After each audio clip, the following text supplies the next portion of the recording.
Welcome to the best podcast in the world. This is Cynically Acute. As always, I am your host, Lamon, and I have an amazing guest today. I have Matt Robinson, writer, director, filmmaker, and founder of 38109 Village and Daily Village. Thank you for being here, brother. Man, thank y'all for having me. It's a cool thing to be on here. Cool thing. I have a serious guest, y'all. Because usually I ain't got nothing but comedians. I'm not saying comedians aren't good people, but now this is a real person with actual aspirations. I think a comedian got that too. I think so. So give us a little background about yourself, and then we'll dive into the podcast because you got some great stuff coming up.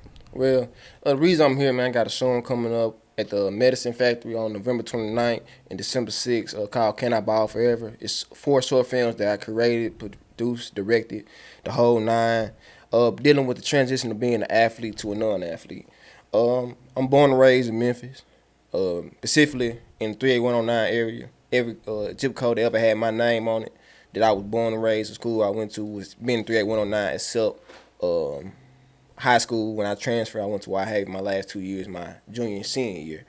Outside of that, what else, man? I'm just born and raised and played sports, and now I'm in filmmaking. So why is it called Can I Ball Forever?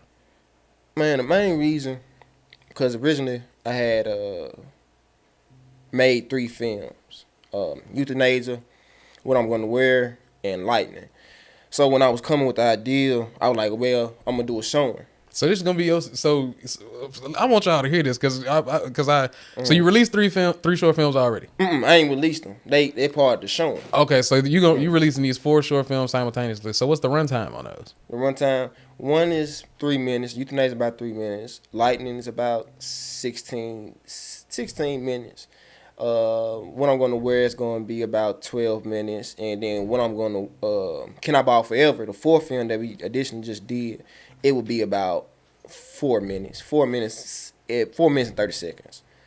So 4 separate films, but all dealing with the transition of athlete. That sounds decent. They said do they have alcohol at the Medicine Factory? At this event, it will be no alcohol. Okay. Ain't gonna be no alcohol, sadly to say, But still gonna have a good time though. Definitely. It's gonna be a exhibit. It's gonna be a showing as well. So what do you mean when you talk about?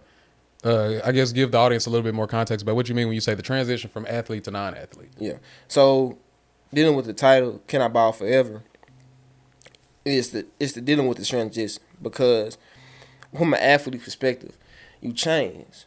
It's from being Batman all day to turning to Bruce Wayne. Now, for a person that's in comics and stuff like that, they won't understand. So it's to the point, if you take Bruce Wayne away from Batman, you take Batman away from Bruce Wayne in his year 1, it's no Bruce Wayne, because everything that he knows is Batman. So that's what the athlete goes through. And for the athlete, they have to deal with the situation of people not, because people, the thing for an athlete, if you're not an athlete, it's to a point, it's a thing against them. Because you feel to a point is, oh, they get everything they want and all these things. But it's really more to it. That's some advanced haterade, and I appreciate you speaking to that, because yes, but here's my philosophy behind it. Mm-hmm. The young stud girl who the rapper from New York, she said, if you ain't got no haters, you ain't popping. Young M.A., that's her name. Yeah. So I feel like haters, we play an essential role, because I've hated on people before, but I feel like that builds your legend. Yeah, but I think what happens when people hate, sometimes it take over them. So you can't get stuck in the haterade. That's lost in the sauce. You're right. Yeah, lost in the sauce, man. Like who else? I can't get lost in the sauce, man. But what happens, man, is when they see these people act crazy, or be rough, or not the same no more, doing things that they wouldn't do when they was an athlete, is what happened is they lost themselves because the sport was them. Now they in the identity crisis, and because to the point the average citizen would be like, see, he wasn't gonna be nothing. But so they shoot it now to the point, but they won't help them. So this film and this showing is for the athletes to say that I'm something without the sport. Okay, so and you're right. This is so you would view how would you view the importance of this to like the community as a whole? As a whole, for athletes and non-athletes. I feel for the athlete is for to show that I could be something without it. Because one day it's going to end, even to the point if you make it to the highest level, make it to the Hall of Fame, one day it will end.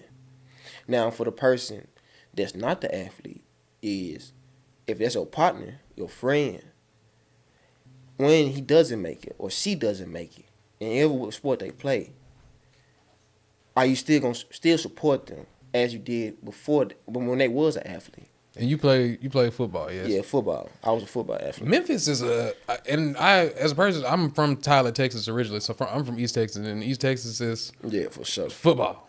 Mm-hmm. East Texas, even California, we got special high schools for it and everything. Our high school football coach in Texas be making more than the president of the United States. Yeah, facts. He bring home that state championship. He driving anything he want to drive. So, and that's a huge thing. Like so many people that I went to school with, and when I moved to Memphis is a sports city in general. It don't matter if it's soccer, football, hooping. Yeah, it's a city, man, just with great athletes, many great athletes. You know what I think about it? Memphis have a specific groove in the rhythm. So you ever see those African dudes that be doing trapeze on wood? They be flipping all through the air. Or Africans just doing anything.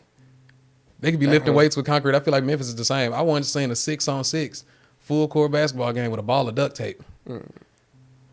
They was like, no dribbling. We don't need no dribbling. Straight shooting. I was like, this is monstrous. That's interesting. I ain't never heard They played this in the bush. That's what this is. So how have you felt like transitioning to creator? Like how do you view yourself as a creator and how you draw from your athlete experience from that?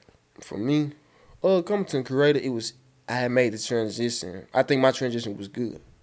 But for me, I made that change while I was still playing the sport. You know what I'm saying? So to give you details, just for the normal athlete. The normal athlete is when people think, oh man, this don't work, you got your degree. Well, the best way to explain it is this. You got your main piece and your side piece. Your main piece don't want you no more. Now you just left with your side piece. Even with your side piece, you're going to be like, man, I miss my main. So that's what it is. The sport is the main. That degree most of the time, that's a side piece. So, and then what happened for me was this. When I got to college, I had dealt with the transition. So I transferred a couple times. So I always didn't know the certainty of playing the game.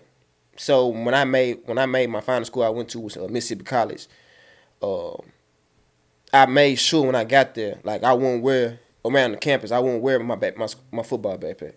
I wouldn't wear my football fanalia around the school. I make sure that I dress, you know what I'm saying, we could say put a little drip on, just to know, or even to the point I'm talking to somebody that's not an athlete, I could hold a conversation without talking about the game. Preconditioning yourself. See now, and I'm not as involved in the Memphis indie scene as I would like to, but you broke this shit down very nice. This sounds compelling as fuck. And I gotta go see the shit because I can't remember the last time I went. I think Memphis Film Festival 2019, 2018 was the last time I was like, watching indie films. But this sounds fucking harrowing because this is a major compulsion in men and women's female mental health. Yeah, for sure. Because you put kids in sports to teach them discipline and to teach them all these things, and now it's just like, okay, now take that and use it everywhere else. And but now in my mind, I really only want to be doing this. And in comedy or just any type of performance, I think singers and shit too. You have a stage high. Yeah. And I said something like this last year. I said, don't nobody talk about stage lows. When like I was just on stage making all these people laugh, and then I'm at my job and somebody asked me, why you work here? Yeah. Oh. It hits. For sure. I had a lady ask me, because I work customer service, so I was working like at a smoke shop. And she was like, you do comedy, don't you? I was like, yeah. She said, why you doing this? You funny. I said, get out my face. Now, to look at that, imagine this. Imagine the athlete. So imagine the athlete that it came from in high school and college. Oh, man, you're going to be a millionaire. You're going to be a millionaire. And we in the South. You feel me? I'm going to be a millionaire. And then it doesn't work. Then you working at, let's say, FedEx, Amazon. Somebody see you. What you doing here? It's hitting you. Especially because it's on TV now. High school sports is on TV. College sports. Yeah. Like you can follow the same athletes from like 14 until they 30. Even to the point, no, you go younger than that. From even to the point. Oh yeah, you're right. You go from little league to that. So you're right. Little league is on ESPN. ESPN is capitalized off that. tremendously. True. So how do you feel? Do you think so like college athletes getting paid now, and I think it's been like 3 or 4 years or something like that. Yeah, get closer to you. But it's been enough time to gain the system to where I've met enough ex-athlete professionals out in the workforce. Yeah. Like I knew a dude in Atlanta. He was, he played college ball and everything, like all through college. But once they started getting paid, he was just like, I'm transferring, trying to see who got this check, who got that, and then flipped it into whatever career he did. I think I'm not gonna say whatever career he did. That's dismissive. He's a clinical oncologist. Okay. He was just like, no, I'm going to medical school. He was like, I got this money. They gave me money for playing football. I'm not. It's up. So, do you see a lot more of that turnover in your world now that you're? I can't really say. It's like what I seen. Like I came in the back burner, and then I went to a Division II school, and like I wasn't just the guy. And my senior, I was on the bench. You know what I'm saying? I ain't one before that. Like I did all that. Nah, I was on the bench. But I was a good athlete. For overall NILs, I feel like it's a good and bad thing. This is just anything. I feel for so long that universities in these places, man, they've been making millions and billions of dollars. If they gonna get the money, get them kids some money. And even to the point, you got coaches, man, they might get one job. In 1 second, they might be for a month. They get a better job. They went from, let's say, they had a power group of 5 school. That's like Arkansas State, something like that, and then they might get a call to go to Alabama. They gonna leave ASAP. So for a player, I feel like they deserve to do it too. But the only thing difference there, the coach is more business. With the player, sometimes it's the emotion.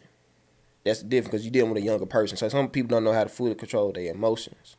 So I feel like that is a thing you got to deal with. And sometimes, because some people, man, in college, that's all the money they gonna make from the game. Like some people ain't gonna be able to make millions of dollars make the NFL. So they might went from being at school they balling, they making millions of dollars, and then they might be an undrafted pick and they might get cut. So the money they got from college is their high point. I mean, that's a good high point. You feel what I'm saying? I think that's just work, and that's like I said, that's how it's framed in the South.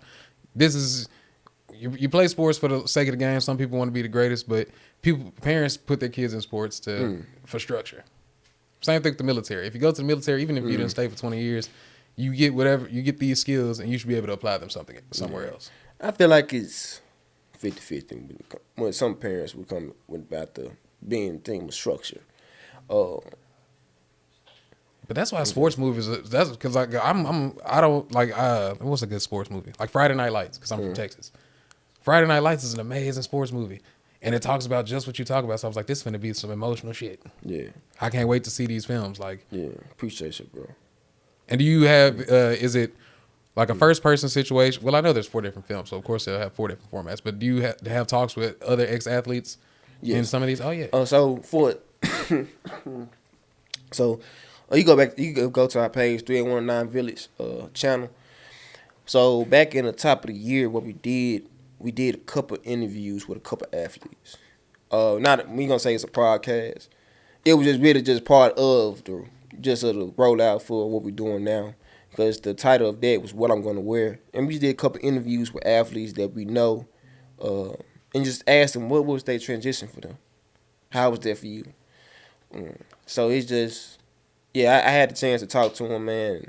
Also, for the rollout for Can I Ball Forever, I had the chance to talk to my partner, Jordan Mills. Me and him played at Mississippi College together. He went to Mississippi College, played at South Alabama. Talked to him and my other partner, Colin Watkins, legend in Memphis football. One of the best running backs that ever came out of the city. If anybody say different, they tripping. And I talked to him because he went from Memphis. I went to playing at Whitehaven to Tennessee Martin, finished at Memphis, but by the time he got to Memphis, had an injury bug, and now he's in the fire department. And my other partner, he's a counselor where he at. They both had good transitions, but the game has wore a tour on their body. And I had opportunity, but yeah, man, it's been a great thing just to talk to different athletes and get their perspective as well. That's good. Okay, so. And I'm like I said, now I really have to go see it now because it seems framed very well. And I'm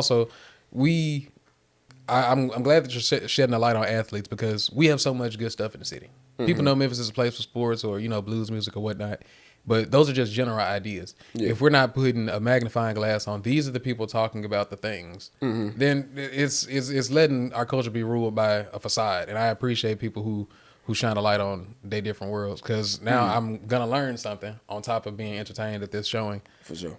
Give us more information about the showing. I know. So name and date again, and then tell me a little bit more about. You said the Sugar Factory. Medicine Factory. The Medicine Factory. So, man, it's going to be at the Medicine Factory, November 29th. It's going to be basically the Saturday after Thanksgiving and Black Friday. And then the first Saturday of December 6th. We're going to have a show at 5:30, 7:30. It will be at the Medicine Factory. Ticket is $15. You can go to the website right now at 38109village.ticketspice.com. Get your tickets. You'll have a good time. It will be a showing, and then we got an exhibit for the 4 films for the showing. So it's gonna be a good time, and man, I want y'all to come out there and enjoy with us. I think that'll be a good time. People go do something different. Everybody's always talking about that's one thing that pissed me off. Like people will be like, there's nothing fun to do in Memphis, or there's nothing interesting to do in Memphis. I've been invited to like 23 gallery openings this year, just from independent artists, traveling art exhibitions, and I was like, where y'all be at? But I think people are so hypnotized by that club culture, and I'm glad we're moving away from that. Like I've been to a lot more interesting events with friends lately, because that's mostly why you don't go to fun places, because you're like, you my friends at this low vibrational event. But having good people to go with, and film is a great avenue for that. So how do you feel about? So how long have you been making indie films? Indie films, I started back in 2023. Started writing back in 2020 during COVID. So football was on the standstill at the house. One day I was just chilling. So this is your freshman year of indie filmmaking. Sophomore. So did you release any films the first year? Oh, yeah, man. Yeah, so my first year in 2023, I had dropped about 4 films. Can I Get a Ride? I Heard Myth, the Legend, Truth. What else we got? 60 Days. What else we dropped? What else did I drop in? And Until the End, My Friend. But 60 Days and Until the End, My Friend, it's only on Instagram. Go to our page at 38109 Village and watch that. But the 2 you can watch on our channel on YouTube is 38109 Village channel. It would be I Heard Myth, the Legend, The Truth, and Can I Get a Ride?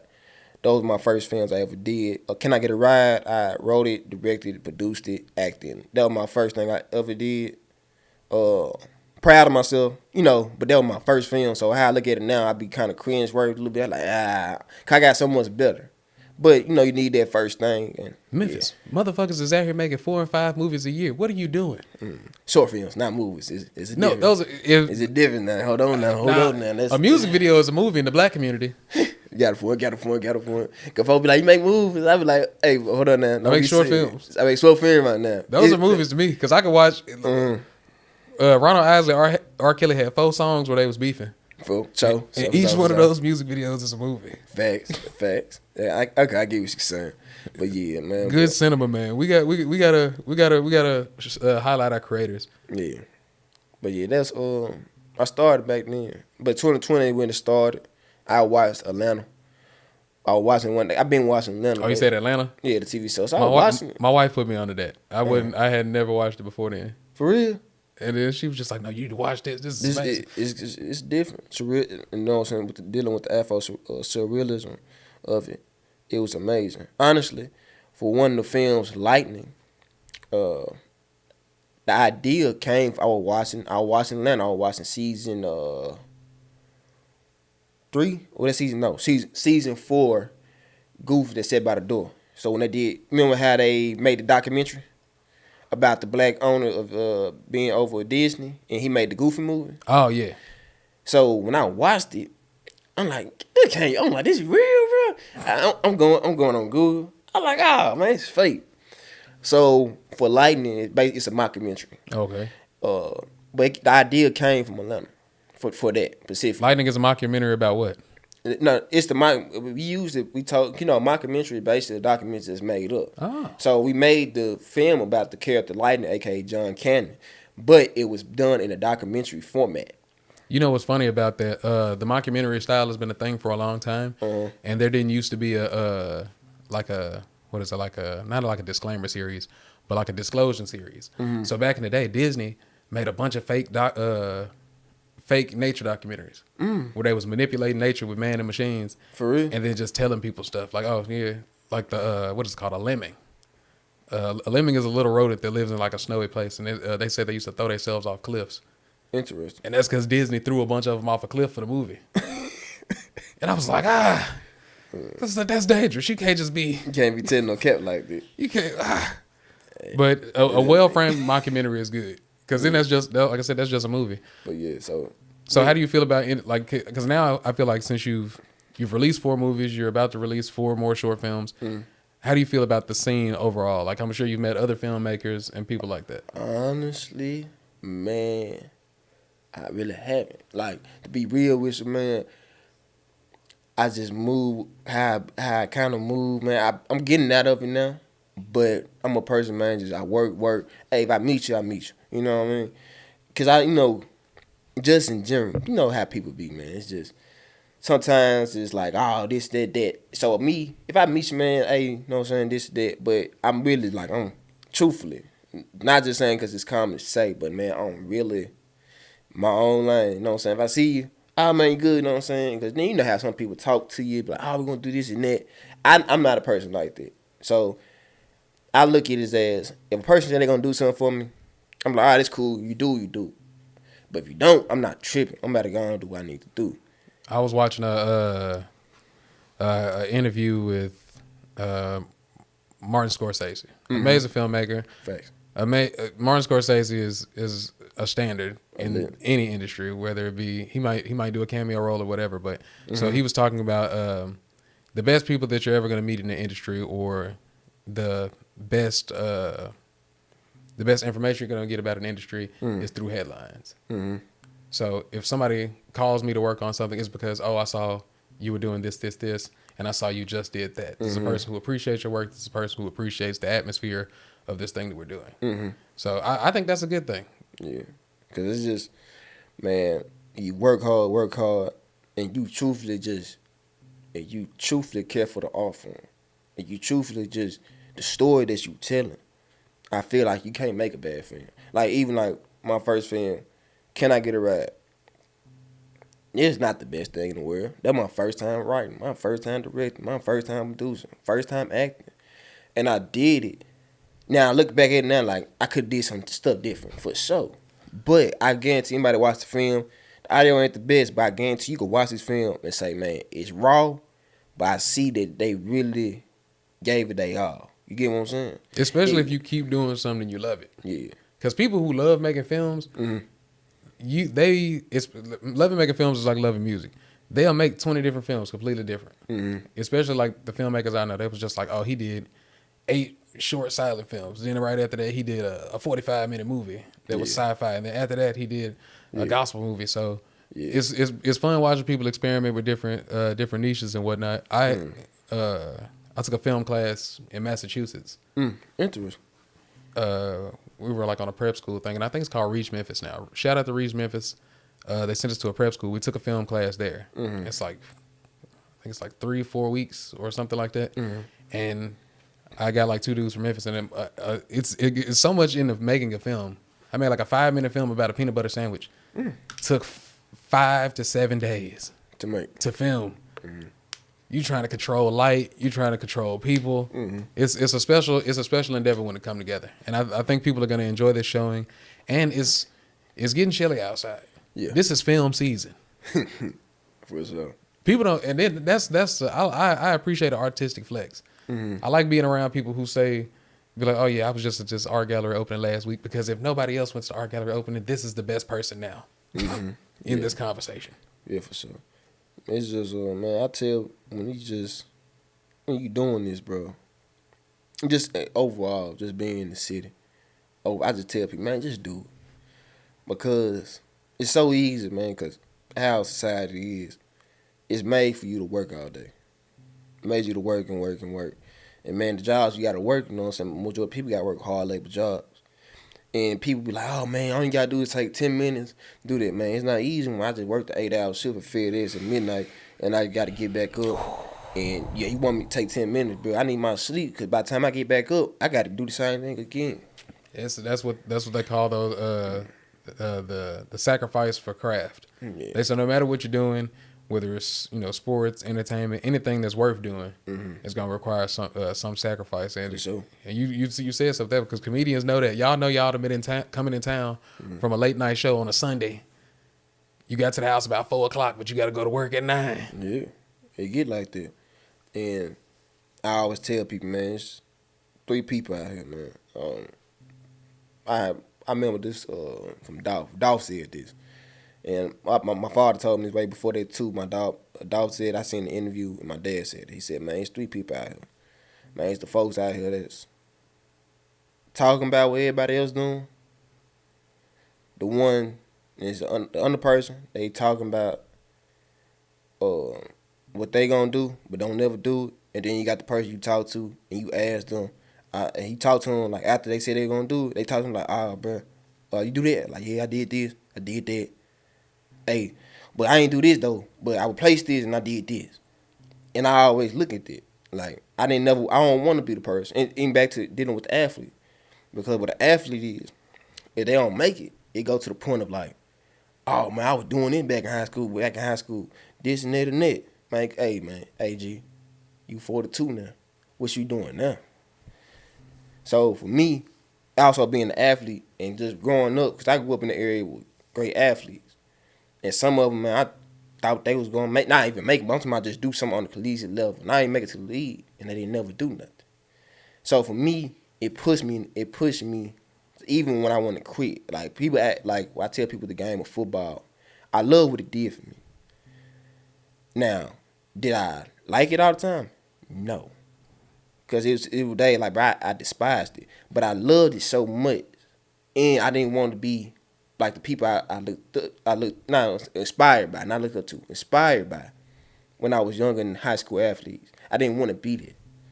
So that was my motivation. So dealing with the transition for me was when I started doing this film stuff, I didn't want to be a creator that say, oh, I'm waiting on this, I'm waiting on that, I'm waiting on this and that. Man, just go. Forget the people that's going to say, man, your stuff trash. If you really care for it, not if you're trying to do a film for attention or think like it's that easy, because it's not. But if you really care for the art form, if you really care for what you're doing, by the end, when it's all over, you can say I gave it my all. Never let perfect be the enemy of great, and never let great be the enemy of progress. One of my college professors, his name was Mark Ridge, worked on submarines, drove motorcycles in the snow, just a grumpy white man. But he was like 6 or 7 times published, and we would smoke cigarettes and drink coffee and shit together. And he was just like, why you ain't got nothing published? And I was like, I ain't finished nothing yet. I was like, nothing's good enough. I was like, I'm writing, nothing is good enough. He was just like, everything you do is going to suck until somebody say it don't. You got to do it every day. Yeah. Because he was writing like, he had like a Stephen King mind. Like, he was writing a book every few weeks. Mm-hmm. And if you went to his house, you would see stacks and stacks of books. Stuff he might not never send in, but he was just like, no, I finished that last book. I got to write another one. I feel what he's saying. Because during that time period from 2020 to 2023, when I came back home and started doing the film stuff, like I can show you, like, you know how like them rappers come back from jail and they be having these big old piles, like, oh man, I got lyrics for days. Man, listen, I got scripts, ideas for days. I got some, but like to a point, it ain't no drought from my creative standpoint. Like, it's no stand. It's like, even if I have a, Lord forbid, I have a creative like standstill, I can go back and look. I was like, well, I can't create nothing right now. I got this right here, and use this. I got that much. That's an amazing mentality to have. I think no matter what field you're in, strive to have this mentality. It's been proven time and time again. Mm-hmm. Consistent effort, consistent execution. If you're not stockpiling your creativity, then you're wasting your creativity. I'm a firm believer of that. I'm also one of the worst perpetrators of this because I throw some shit away. No, I ain't throwing shit away. I write anywhere between 1 to 3 jokes a day that might never see the light of day. Mm-hmm. And somebody was like, somebody be like, you should use that. I was like, no, it ain't ready yet. Well, you got to keep them though. I gotta tweak it. I gotta move it. But I'm questioning why you don't never try like the. You ever watched Deion Cole before? Oh God, no. So here's the thing. You better say, why don't I have note cards and shit? No. I asking. Not to, I kind of saying like kid, that's his style, so that's like copying him. Know what I'm saying? In the format of why you don't say it and then you just be like, oh, well, they don't work. Not on stage, but in your head, just go and use it. Or to the point, it's a day you might be at a club that got, you know what I'm saying, not be that booming. Try it out. Well, no, that's exactly how it works. So, and everybody don't write like this. I'm particularly crazy. Okay. 1 to 3 jokes per day. You only get 5 minutes per show. So every week you might be able to accurately gauge 2 to 4 jokes, unless you just throwing shit at the wall. Gotcha. I use a new joke and rewrite it until it has to work 3 to 4 times in a row. Mm-mm. If it worked twice, but it don't do good twice, now we got to go back. We got to start over. Okay. So got to be 4 times in a row. Then I say, okay, I've rewritten this joke 4 to 5 times. I've adjusted. I've used it on stage. I know which tags I want to use. Then I write it down on paper. Mm-hmm. This is a decent joke now. Mm-hmm. It had to be used 12 to 15 times and follow this formula before I'm like, okay, yeah, I can use that anywhere I go. I guess. I got a quick question for you. So, you being in the comedy field, do you have not a crew, just people that you be around that motivate you? Yes. Okay. I keep, and we even if we're not, physically around each other, you meet people in the same field as you to where that's a person you can talk to. Because y'all, it's like I said, comedy, I tell people all the time, because like, you too serious about comedy. I was like, nah, comedy to me is like sports. We doing everything. This is what we're doing. Yeah. But I have like 5 or 6 comedians. Some here in Memphis. I can call like Cowboy Fly. He's a comedian. Okay. I can call Cowboy Fly and I can be like, hey, you got 35 minutes to talk shit about comedy real fast. He'll go, yeah. So I'm like, okay, I'm working on this joke. Did you see that they dropped in this show? What about that joke you said last week? Did you fix that? You gotta have it, and that some people can't do that. Some people don't write, but iron is gonna sharpen iron in any field. Facts. Cause man, I was just thinking about it.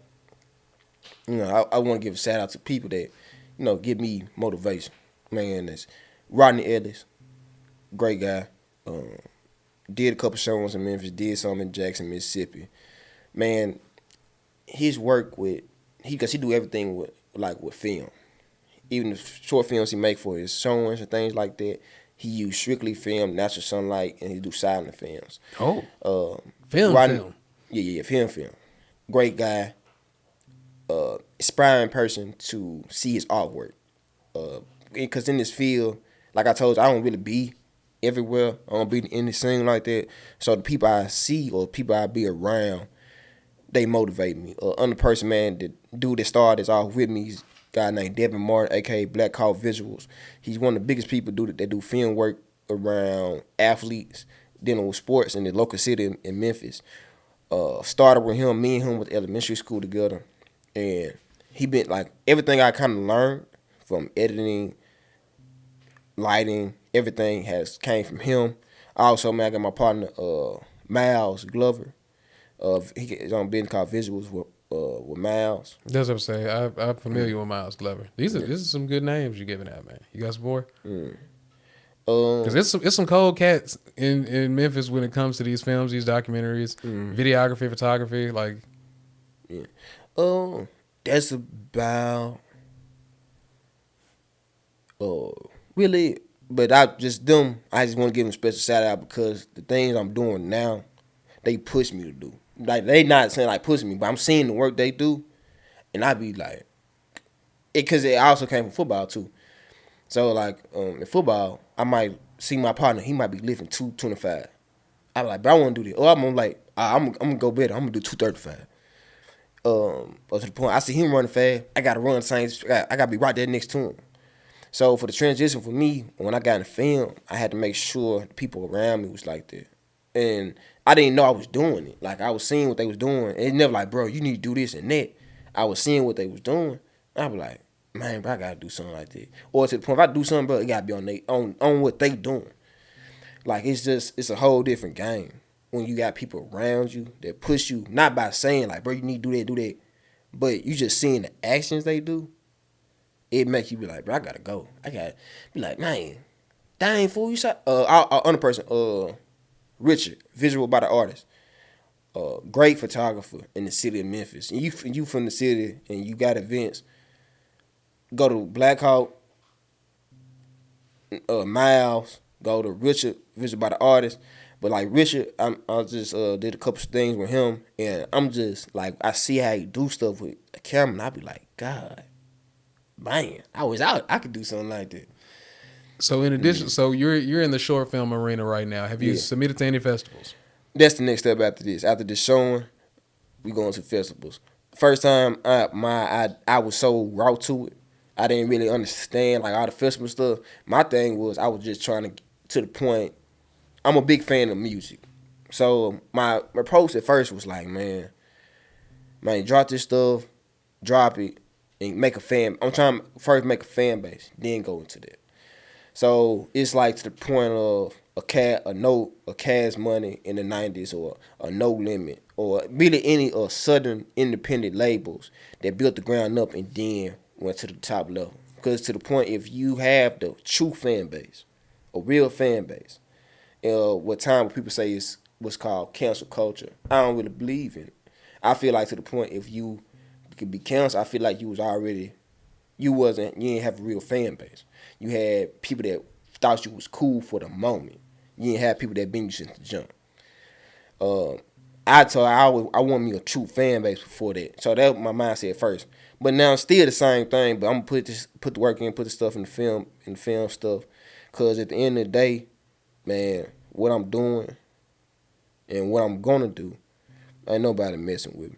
I feel like to the point nobody can look at my films or anything I did. Even my first film, Can I Get a Ride? You can't say, oh, that's just this. You just trying to that. Nah. Everything original, one to one. And nobody can make a film like me. I always tell people that I can't make a film like Ron Coogler. I can't make a film like Martin Scorsese. I can't make a film like Tarantino. But at the same time, they can't make a film like Matt Roberts because I'm a one-to-one. They a one-to-one. So like people say, how you can be the next Spike Lee? You know, in the community, that's a big thing for blacks. Now, I respect it 100%, but I'm not a Spike Lee or Matt Roberts, because Matt Robertson can't be Spike Lee. Spike Lee can't be Matt Robertson. So what? Now, come tell me. Now, I ain't saying like my stuff on their level yet, but they're showing you how I believe in my work. Yeah, individualism and authenticity can never be compared or defeated. Mm-hmm. That's a famous quote. I'm not sure about who it is, and I appreciate this. I'm glad. The Lord work in mysterious ways. Mm-hmm. I just finished my pilot, and I tell comedians all the time. I was like, I do other shit. I'm tired of being around y'all. Y'all bad people. You can ask my producer. I'm like, you niggas is terrible. Y'all you're negative. I'm sick of this shit. I'm gonna go make movies and I'm gonna go make this. So I filmed the pilot. And I was just like, that's good. I was like, this sounds fun as hell. This industry, you see this positivity, Josh, fuck comedy. We out the comedy game. Oh, man. I was like, I want to make a movie about people that farm okra. Let's go. Mm-hmm. We can have it on Hulu by next week. Man, yeah. But no, man, that's fuck. And I want y'all to pay attention. This is what innate passion for a craft looks like. I know on this show I make it look like foolishness because it's just me yelling at other people who are obviously alcoholics. But this is clear professional passion. I can't wait to see. And then I'm gonna tell you this. Okay. Like I said, I'm new to the Memphis indie film scene. I got a couple of people I know in Atlanta, a couple of people, just mostly in the South. Yeah. But that's why crafts are like sports, because now I only know like 4 or 5 independent directors. Mm-hmm. So now when y'all succeed, I can be out there like, oh, y'all brand new to this shit. I've been on his shit since 2025. Mm-hmm. Man, you know what's crazy? I like being that guy. Man, you know what's crazy? It's a book, Jonah Berger. He made these 3 pieces. One of the books is called Contagious, and that book, that's when Nipsey Hussle got the idea of the $100 album they did for Crenshaw back in 2013. But it's under a book called The Visible Attractions. So The Visible Attractions is showing Jonah Berger he was 3 of them: A Visible Attraction, The Catalyst, and Contagious. But in that book, in The Visible Attraction, he was like, man, when you have a real fan base, what happens is you might be on a person for so long. But then when they pop, the first thing a person would say is like, hey, man, I've been on him since 2024. I've been on him since Can I Get a Ride? You know what I'm saying? Because you want that separation. You want that attraction. Like, I've been here since day one. It's exclusivity. You feel me? Being a day one fan with good receipts. Mm-hmm. Because now, eventually, because it's getting to the point now, because now we have, like, thumbnails and shit. So now I can go to your movie, I can get a poster, or go on your website, buy a poster, and get it signed because you was on my podcast. I was like, hey, come sign this for me. Yeah, I'm that type of nigga. I got autographs from niggas who do Tubi movies now. And I was like, nah, you'll get famous. Just sign the book. Put it right here. Because I was like, that's like a stock. If you invest in your community, if you invest in those of us who are actually choosing to take actions and doing something, then you one day may benefit. I got some shoes right now that I had signed by a nigga that played for Ole Miss. I was just like, that's like running a parlay. I was just like, this nigga can go pro. He's 6'8". Nah. Just sign these cleats, man. Just sign the cleats. Yeah, I ain't even checked the stats. He a junior. I got a couple. I'm watching. You looking like, okay. All right, now you make it. I'm about to say it. See what Davis finna do this season. What you gonna do, man? I'm gonna sell him. I'm like, how did you make $1 million? I saved some cleats for 12 years. 12 years, then sold them off the market, man.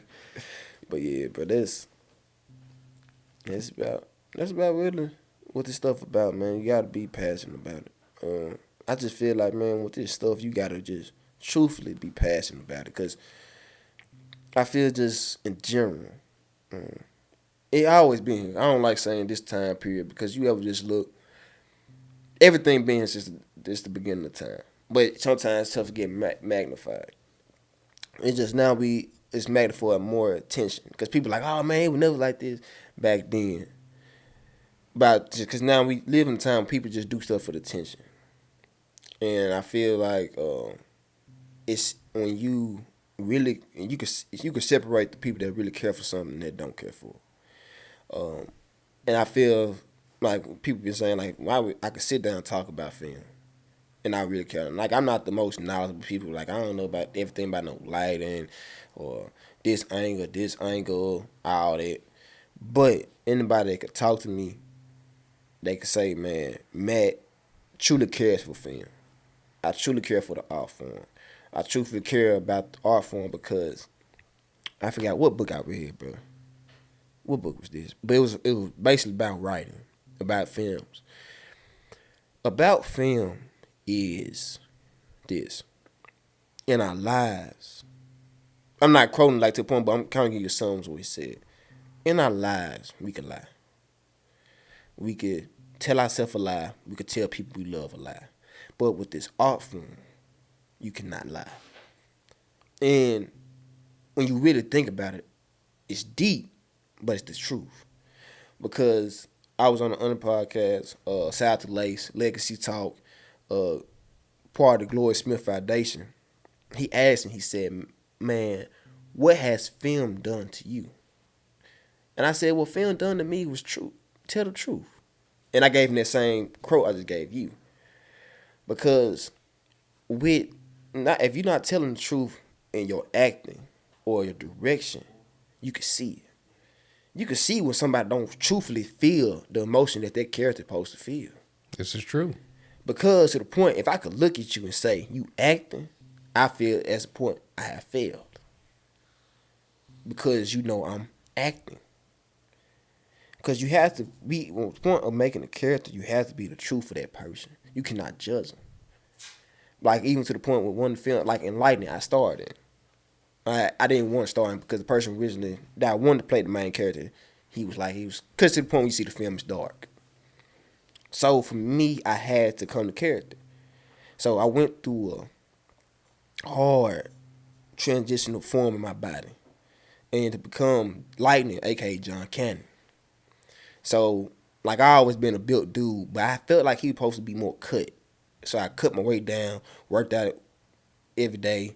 You went to the gym and method acted to play this person in this mockumentary, this person that's not a real person? Yeah.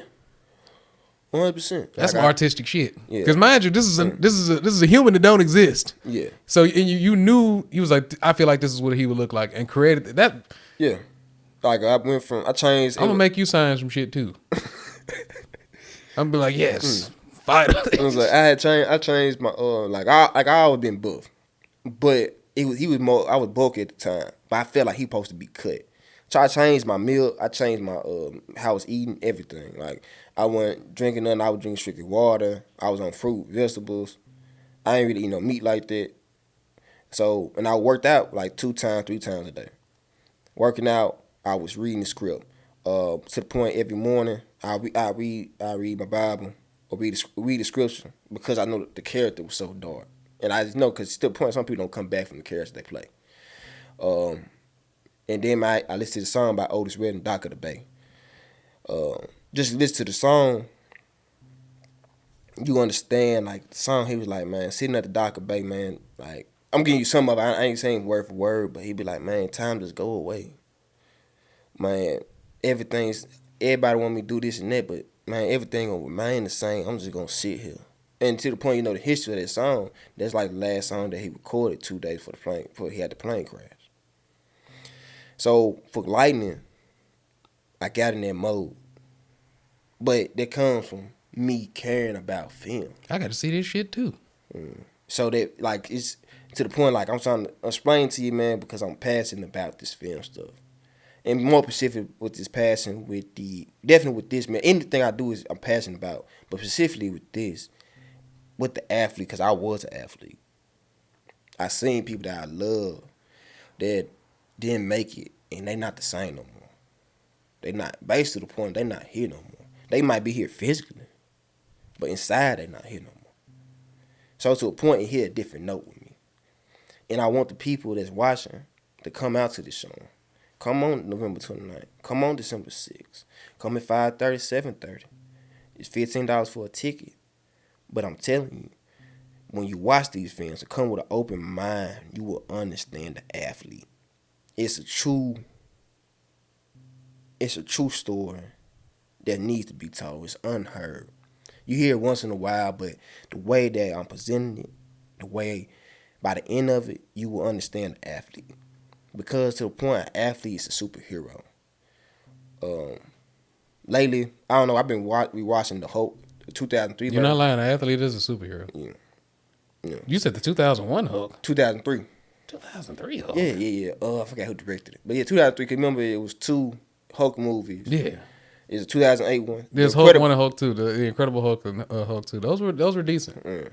So 2003 Hulk, man, I feel like it was slept on. Like when it came out, people like it's trash stuff, but I look at it now. It came out 22 years ago. I still watch it like it's brand new. But about that film, it goes into like the psyche of Bruce Banner and the Hulk. And when I watch it, definitely doing this filming. On the film was Iron Claw I watched. But with the Hulk, the psychology of it is the Hulk is the protector of Bruce Banner. Bruce is fighting against it. But at the same time, that's the athlete. The athlete in the person. The athlete is the protector, the one that does everything to get the glory. And he's there. But what happens when it's taken away and now it's just this? I got to deal with the trauma. And it's hard for me to deal with this trauma. It's to the point I'm thinking about my past, and the past is depression. It hurts. Because even to the other film I studied for these films, it's called The Iron Claw. It's based off the Von Erich family. You ever watch? Yes. Watch wrestling? Yes. I'm from Texas. Mm-hmm. The Von Erichs, an amazing barefoot dynasty. You're right. I forgot about that. Zac Efron and the dude from Shameless played in the Iron Claw, and I actually didn't see it because I knew it was gonna make me sad. Yes. Like my mother and grandmother loved the Von Erichs. They cried every single time there was a tragedy in those folks' family. I was like, I can't watch this. This will make a grown man cry right here. Yeah, it does. Man, when I synced it, because I've been a fan. I've been a fan of wrestling forever. But when I watched it, bro, I ain't cry. But man, I got to my car, bro. I ain't talking about an hour or two. I knew everything about the You knew exactly. I knew what happened. I knew that shit there. Now I gotta watch it. I'm a buckle down and watch it. Yeah. So about that, when you think about it, and you watch the documentary too, they always say like this: the Von Erichs was God, family, wrestling. But when you really look at it, when you really sit down at it, and you look, it was really wrestling, family, God. When you look at it, that's their sport. And we are under question that I think I seen on the podcast, they gave an answer, and what I thought about. What was the difference from Kevin and everybody else? Kevin, my opinion, he found a family. He found a love outside of that, of his family. He found a wife. He had kids. And that's he was like, I got this outside of wrestling. For everybody else, it was wrestling or go home. I'm handicapped. I'm not the same no more. It's time for me to go. I broke my shoulder. I was held in the coma. But I'm not the same no more. I'm not a Von Erich because I'm not wrestling no more. I gotta go. I'm too short. I'm not like everybody else. I got asthma. And I can't wrestle like my big brothers. I feel like I'm not a part of Von Erichs. I gotta go. Kevin had a family. And what happens with the athlete deals with the same thing. Because it's similar. Most people say football, God, family, football. But even to the point, our family praise us more for football. And that'd be the first thing on them before they even bring up God. So how that make me feel? I'm that guy. I got 10,000 people scream my name. Every time I go somewhere, you gonna be something, you gonna be something. Then now I'm gone. I'm not football gone. I'm working a regular job. I'm trying to move on to my future. Man, bro, why you working here? How you think that makes somebody feel? I'm supposed to be a millionaire, and then you tell me I'm working a job. I'm barely making $20 an hour in this economy. You tell me that any person won't get mad? Shit, they a damn lie. You gotta be. It's a specific transition after that type of grandeur, especially depending on like your area. You said Mississippi State. Whoa. Didn't go. Hold on. That's Division 1, SEC. I didn't go there. I went at Mississippi College. GSC. It is the powerhouse of D2, but they ain't on Mississippi State, and now the program gone though now. So yeah, but went to Mississippi College, not Mississippi State. But you would be, like I said, you would be disproportionately surprised how good athletes have it here in the South. As a person who is from Texas, like that's being in a town in the South and being a star athlete, or at least a starting athlete on any high school or college roster. You straight. That's like being a Rich Mason. That's the truth right there. Where I'm from, somebody could own a serious establishment. Like, no, you just take that for free. Yeah. And then just imagine, like, and one day it's just gone. Oh, you got to do something equally impressive then. Yeah.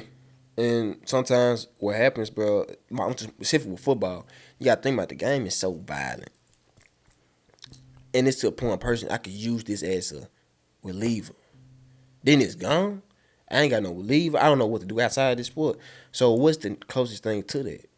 Violence. Outside of, like, legal violence. Illegal violence.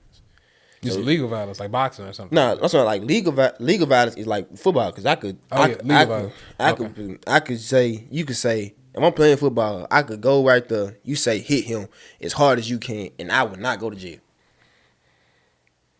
I could run through a human body, put my soul in it, take him to the point, knock him out cold, and I would not go to jail. And now, a specific type of freedom. Yeah, you're right about that. So then now, I can't even do that. This is my stress reliever. I can't even do that no more.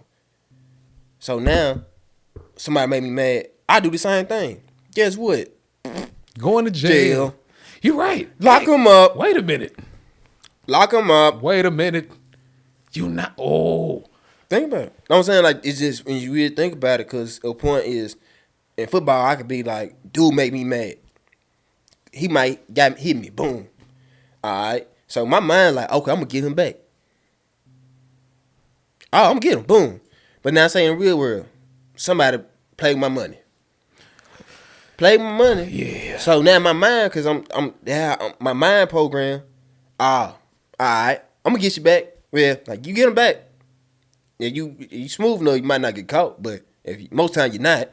What's gonna happen? You're going to jail. I did a joke about this last week. I was like, every man in here was invincible from the time he was 20 to the time he was 24.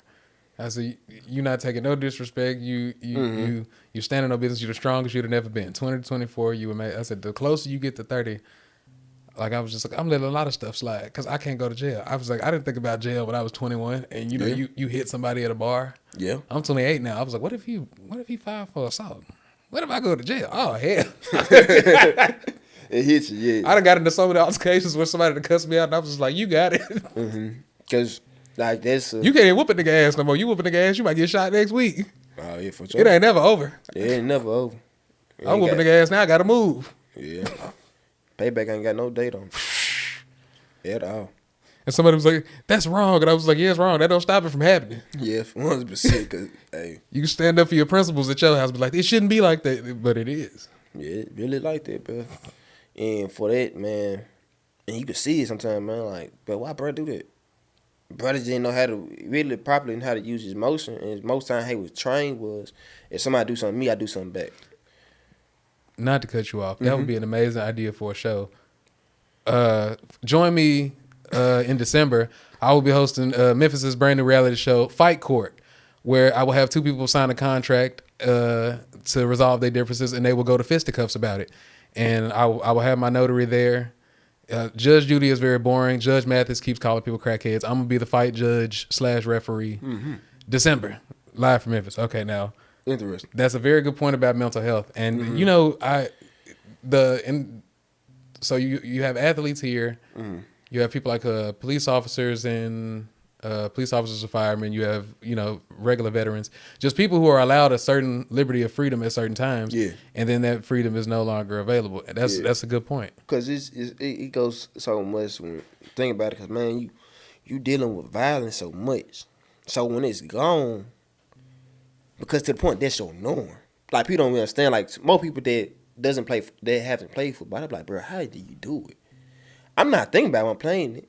And then when you get older and you out of it, you be like, yeah, that was crazy, bro. Like I really did go in the game and go head up with a person that might be bigger than me or same size as me, full speed, 20, 30 times. And you really see, be like, bro, that's really insane. But while you in it, you're not thinking about it. And some people, they get out of it, but some people, they don't get out of that mindset. So it's that. And then like on the mental thing could be for the like we were talking about earlier, like motivation.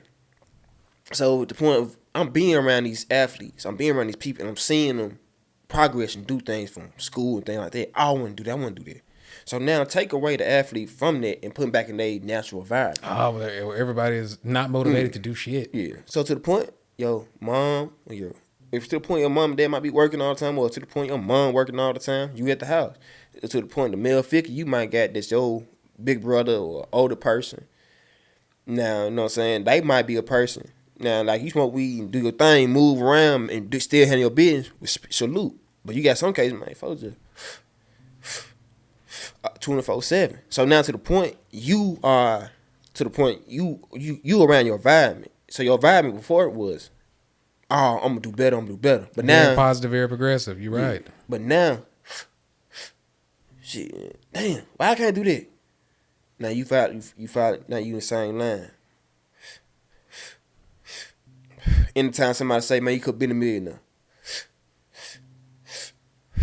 See somebody that you was better than, doing better than you. That's intense haterade. You feel me? That's intense haterade. And it will sneak into y'all hearts, ladies and gentlemen. Make no mistake, haterade is like a loaded weapon. Used when necessary in only small amounts. Yeah. So, man, mental health is a big thing. You gotta know, you gotta take them steps beforehand. And this was the show about because also most people, man, your environment's not gonna do that for you. And then to the point, it's the athlete mindset when it comes to having a tunnel vision. Because to the point, you gotta have a tunnel vision because there's gonna be a lot of people that doubt you. So in your mind, when they say it's 2% that make it to the NFL from college, so your mind has to be like, I'm part of the 2%. So it's real hard to get them out that mindset too, but I think it needs to be talked about more, and it's what this showing about. It's gonna be on November 29th, December 6th at the Medicine Factory. Tickets again $15. You can get your tickets at the website at 38109village.ticketspice.com. I want to see y'all there. Support us, and man, it's gonna be a great showing. And thank y'all again for having me. Thank y'all so much for coming. Thank you, Matt Robinson. This is the first serious episode of Cynically Acute, y'all, and I'm supremely fucking impressed. I have an amazing guest. He provided us. I feel like a real fucking talk show host. I feel like fucking Sherry Shepherd or some shit. So thank y'all so much for watching the best podcast in the world, Cynically Acute. Signing off.